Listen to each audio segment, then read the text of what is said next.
Hello everyone. ఈరోజు మనము ECW ఫైల్ని ఆటోకాడ్కి ఏ విధంగా ఇంపోర్ట్ చేసుకోవాలి అనేది చూద్దాము. మనం ఎందుకు ఆటోకాడ్లోకి ఇంపోర్ట్ చేసుకుంటున్నాము అంటే గవర్నమెంట్ ల్యాండ్స్ అనేది రీఫిక్స్ చేసుకోవాలి. మనం క్యూజీఎస్లో చేసుకోవచ్చు, కానీ అది అంత యూజర్ ఫ్రెండ్లీగా ఉండదు. ఏం చిన్న చేంజ్ చేయాలన్నా మొత్తం డిలీట్ చేయాలి, మళ్ళీ రీడ్రా చేయాలి. కానీ ఆటోకాడ్లో ఆ విధంగా ఉండదు.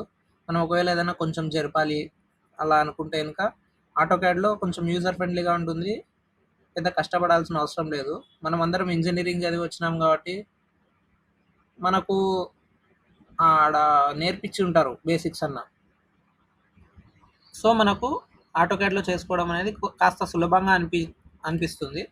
ఎవరికైనా క్యూజేఎస్లో సులభంగా ఉంటే కనుక వాళ్ళు అదే ఫాలో కావచ్చు. సో ఇప్పుడు మనము ఏ విధంగా ఇంపోర్ట్ చేసుకోవాలి అనేది చూద్దాము. మనము నార్మల్ ఆటోకాడ్లో అయితే ఈ ఇంపోర్ట్ అనేది చేసుకోలేము. దీనికి మనకు ఆటోకాడ్ సివిల్ 3D అనే సాఫ్ట్వేర్ అయితే ఉండాలి. ఇది మనకు పైరేటెడ్ వర్షన్స్ ఆన్లైన్లో దొరుకుతాయి. సో నేను ఇక్కడ యూస్ చేస్తున్న వర్షన్ వచ్చేసి 2018 ఆటోడెస్క్ ఆటోకాడ్ సివిల్ 3D 2018. మీకు ఇది ఇన్స్టాల్ చేసిన తర్వాత ఓపెన్ చేస్తే ఈ విధంగా వస్తుంది. ఈ విధంగా ఉంటుంది యూజర్ ఇంటర్ఫేస్. సో ఇది మనకు అర్థం కాదు. మనము సిమిలర్గా మనం రోజు వాడే ఆటోకాడ్కి సిమిలర్గా ఉండాలి అంటే ఇక్కడ డ్రాఫ్టింగ్ అండ్ అనోటేషన్ అనేది పెట్టుకోవాలి. పైన వర్క్ స్పేస్ అనేది మనకు అలవాటైన విధంగా మారిపోతుంది. ఇది ఇక్కడ వచ్చేసి మనం ఏం చేస్తాము అంటే మ్యాప్ కనెక్ట్ అనే కమాండ్ అనేది కొడతాము. మ్యాప్ కనెక్ట్ వెంటనే ఈ విధంగా వస్తుంది. ఇక్కడ మనము చాలా రకాలైనటువంటి వాటిని మనము ఆటోకాడ్లోకి అనేది ఇంపోర్ట్ చేసుకోవచ్చు. ఇక్కడ మనకు కావాల్సింది add raster image are surface.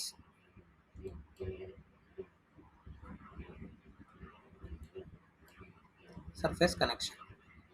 So ఇక్కడ వచ్చేసి మనము బ్రౌజ్ చేసుకుంటాము. మన ఈసీడబ్ల్యూ ఫైల్ ఏదైతే ఉందో అది ఎక్కడ ఉంది అనేసి బ్రౌజ్ చేసుకొని కనెక్ట్ మీద క్లిక్ చేస్తాం. ఇక్కడ మనకు కోఆర్డినేట్ సిస్టమ్ అనేది అన్నోన్ అని వచ్చింది. రైట్ క్లిక్ చేసేసి ఎడిట్ కోఆర్డినేట్ సిస్టమ్ మీద క్లిక్ చేయాలి. 2 వచ్చినాయి ఇక్కడ, అవునా? ఈ రెండిట్లో ఫస్ట్ దానికి కూడా కోఆర్డినేట్ సిస్టమ్ ఇవ్వాలి, రెండో దానికి కూడా కోఆర్డినేట్ సిస్టమ్ అనేది ఇవ్వాలి. మాది వచ్చేసి 43N జోను. సో ఇక్కడ UTM 8443N సెలెక్ట్ చేసుకుంటున్నాను. సేమ్ సెకండ్ దానికి కూడా అదే విధంగానే 43N సెలెక్ట్. ఓకే, ఈ విధంగా సెలెక్ట్ చేసుకోవాలి. తర్వాత ఏం చేస్తామంటే యాడ్ టు మ్యాప్ అనేది క్లిక్ చేస్తాం. వచ్చేసింది. ఇది క్లోజ్ చేసేస్తాము. వచ్చిన తర్వాత మనం ఇక్కడ ఇది కరెక్ట్గా ఇంపోర్ట్ అయిందా లేదా చూసుకోవాలి అంటే నేను ఇంతకుముందు మన రోవర్తో కంట్రోల్ పాయింట్స్ ఇచ్చిన డేటా ఇది. ఏదైనా ఒక పాయింట్ది కాపీ చేసి ఇక్కడ పేస్ట్ చేసి చూద్దాము కరెక్ట్గా వచ్చిందా లేదా అని. ఇక్కడ PO ఎంటర్ కొడితే పాయింట్ రాదు, POI ఎంటర్ కొట్టాలి పాయింట్. ఇక్కడ మనం పేస్ట్ చేద్దాము కోఆర్డినేట్ని, ఎంటర్. ఇప్పుడు ఏం చేస్తామంటే DDP టైప్ పాయింట్ అనేది మనకి కనిపించదు కదా. So DDP type. ఓకే, ఇక్కడ పాయింట్ అనేది పడింది. జూమ్ చేసి చూద్దాము కంట్రోల్ పాయింట్ మీద పడిందా లేదా అని. ఎగ్జాక్ట్గా పడింది. ఈ విధంగా మనము ఆటోకాడ్లోకి ORI మ్యాప్ అనేది ఇంపోర్ట్ చేసుకొని మనము FMBs అనేది రీడ్రా చేసుకోవచ్చు. గవర్నమెంట్ ల్యాండ్స్ అనేది ఫిక్స్ చేయడానికి మనకు చాలా సులభంగా ఉంటుంది. DXA ఫార్మాట్లో మనం రోవర్ నుంచి ఎక్స్పోర్ట్ చేసుకున్న డేటాని దీనిలోకి కాపీ పేస్ట్ చేసుకొని వర్క్ అనేది చేసుకోవచ్చు. సో కొన్నిసార్లు ఈ మెథడ్ అనేది వర్క్ కాకపోవచ్చు. అట్లా వర్క్ కానప్పుడు ఏం చేయాలి అంటే ఇది తీసేస్తాను ఉండండి, మ్యాప్ కనెక్ట్. కొన్నిసార్లు అంటే ఏదైనా ఎక్కువ లార్జ్ ఫైల్ ఉండేసి అది కొన్నిసార్లు ఫైల్ ఫార్మాట్ తప్పు ఉండడం వలన అటువంటి సిచ్యువేషన్స్లో వర్క్ అనేది జరగదు, వర్క్ అనేది కాదు అది. అలాంటప్పుడు ఏం చేస్తాము అంటే QGIS ఓపెన్ చేసుకోండి. అందులో అయితే ఓపెన్ అవుతుంది కదా.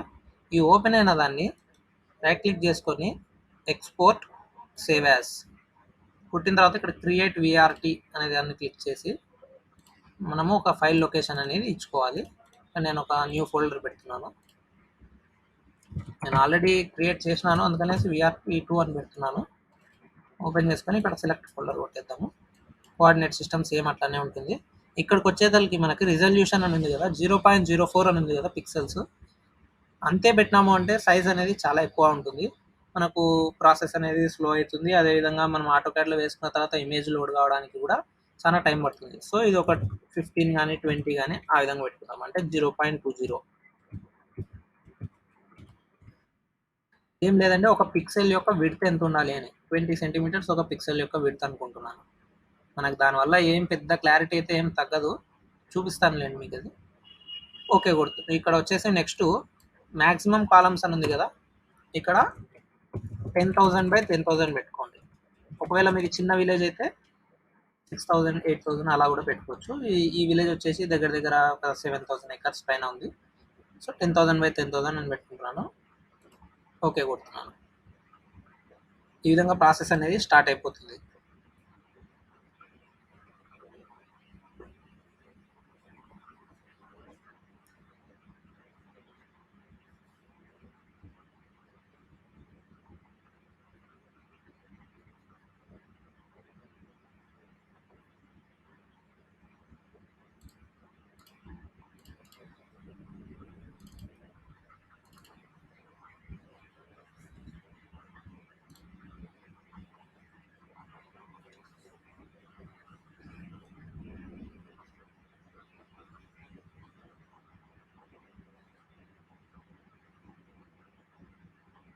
ఇది కాస్త టైం టేకింగ్ ప్రాసెస్.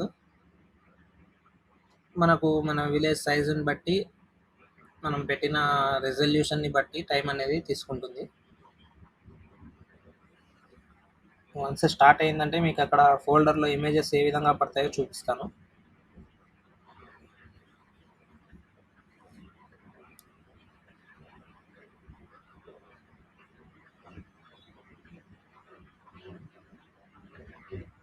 ఇదిగోండి స్టార్ట్ అయిపోయింది.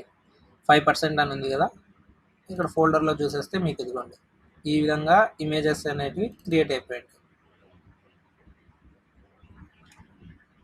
ఈ విధంగా ఇందులో చూస్తే కొన్నిసార్లు కనిపిస్తుంది, కొన్నిసార్లు కనిపించదు. అది మీ యొక్క సిస్టమ్ యొక్క ర్యామ్ మీద డిపెండ్ అయి ఉంటుంది.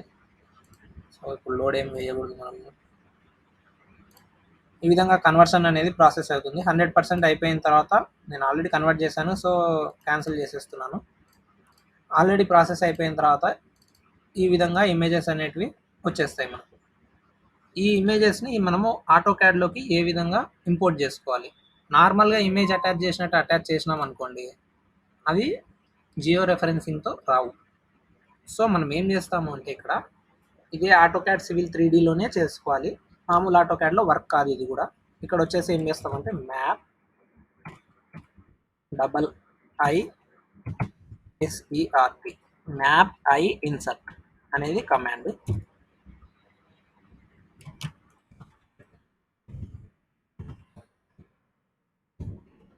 మ్యాప్ ఇన్సర్ట్ కమాండ్లోకి వెళ్ళిన తర్వాత ఈ విధంగా మనం మన బ్రౌజర్ యొక్క ఫోల్డర్ని సెలెక్ట్ చేసుకుంటాము. ఇక్కడ మనకి QGISలో ఎక్స్పోర్ట్ చేసినటువంటి ఇమేజెస్ అన్నీ ఇక్కడ కనిపిస్తూ ఉంటాయి. మనం వీటిని సెలెక్ట్ చేసుకుంటాం. ఈ విధంగా కంట్రోల్ పట్టుకొని సెలెక్ట్ చేసుకుంటూ వెళ్ళొచ్చు. మనకి ఏ ఇమేజ్ అయితే అప్లోడ్ కావాలని అనుకుంటున్నామో ఆ విలేజ్ దానిని మనం సెలెక్ట్ చేసుకొని ఇండివిజువల్గా కూడా చేసుకోవచ్చు. నేను ఇప్పుడు ఎక్స్పోర్ట్ చేసినవి ఉన్నాయి కదా, అవి చూపిస్తాను చూడండి.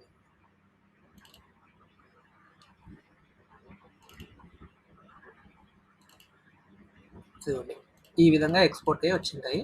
వీటిని ఈ విధంగా సెలెక్ట్ చేసి ఓపెన్ కొడుతున్నాను. కొట్టిన వెంటనే మనకు లోడింగ్ అనేది అవుతుంది. ఇక్కడ కింద ప్రాసెసింగ్ ఇమేజ్ అని వచ్చేసింది చూడండి. ఈ విధంగా మనకు లోడింగ్ అనేది జరుగుతుంది.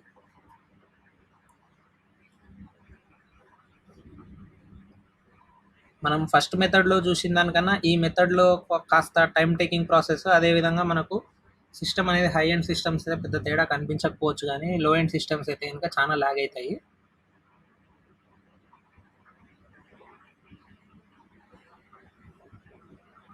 సో అయిపోయింది, మనకు ఇమేజెస్ అనేది ఇన్సర్టింగ్ జరుగుతుంది.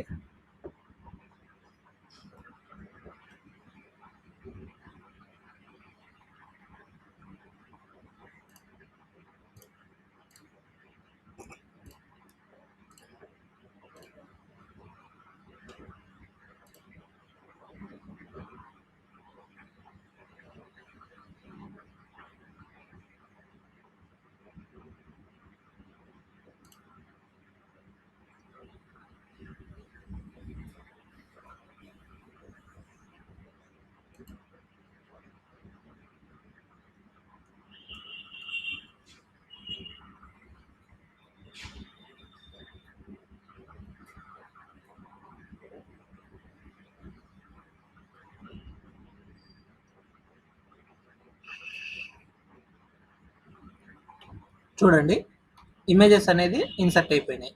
ఇంత టైం ఎందుకు తీసుకెళ్ళింది అంటే నా ల్యాప్టాప్ కాస్త స్లోగా ఉంది. నాది i3 ల్యాప్టాప్. సో కాస్త టైం అనేది తీసుకెళ్ళింది. ఒక 2 మినిట్స్ తీసుకెళ్ళింది. ఆ 2 మినిట్స్ తర్వాత మ్యాప్ అనేది ఇంపోర్ట్ అయిపోయింది. చూడండి, మనము పిక్సెల్ రేట్ రెజల్యూషన్ అనేది 20 పెట్టినాము, 0.20 పెట్టినాము, 0.04 ఉండేది. అయినా కూడా మన క్లారిటీ అనేది ఏమంతగా తగ్గలేదు.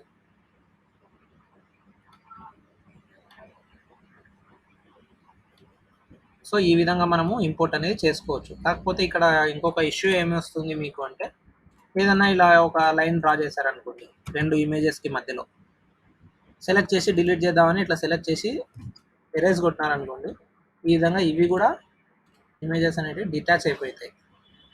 సో మనం ఇలా కాకూడదంటే ఏం చేయాలి అంటే, మనము వీటిని సపరేట్ లేయర్లోకి వేసుకోవాలి. ఏవైతే మనం ఓఆర్ఐ ఇమేజెస్ అనేటివి యాడ్ చేసినామో అవన్నీ సెలెక్ట్ చేసి హోమ్, ఇక్కడ లేయర్స్ అని ఉంది కదా, ఏదైనా వేరే లేయర్లో వేసేసేయండి. వేసేసిన తర్వాత ఆ లేయర్కి లాక్ బటన్ ప్రెస్ చేసేసేయండి, అంతే.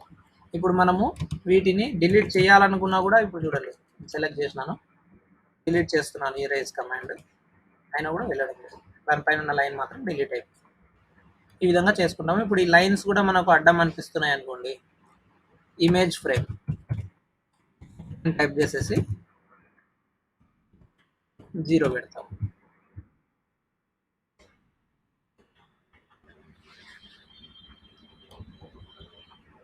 అయిపోయింది.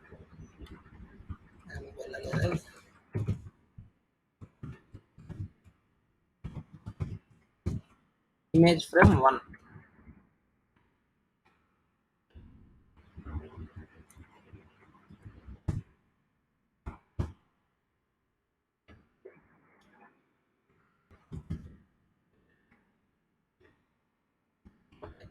జీరోనే పెట్టాలి, 0 పెడితేనే మనకు వెళ్ళిపోతుంది.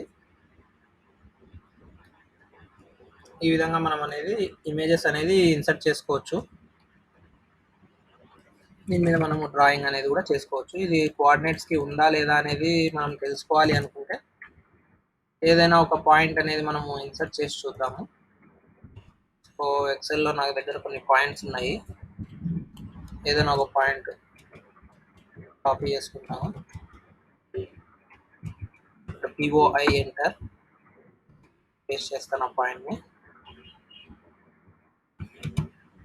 పిఓఐ ఎంటర్ పేస్ట్ చేసి ఎంటర్ కొడతాం. చూడండి, కరెక్ట్గా మ్యాప్ పైన మనకు పాయింట్ అనేది పడింది. ఇప్పుడు అక్కడ జూమ్ చేసి చూస్తే మనకు పాయింట్ అనేది ఎగ్జాక్ట్గా స్టోన్ పైన పడింది. ఈ విధంగా మనము పాయింట్స్ అనేది ఎంట్రీ అయితే చేసుకోవచ్చు. ఇది మన కండం స్టోన్ అనేసి పాయింట్ తీసుకున్నాను. సో అది ఎగ్జాక్ట్గా స్టోన్ పైనే పడింది. ఈ విధంగా మనము వారే ఇంపోర్ట్ చేసుకొని వర్క్ చేసుకోవచ్చు. Thank you.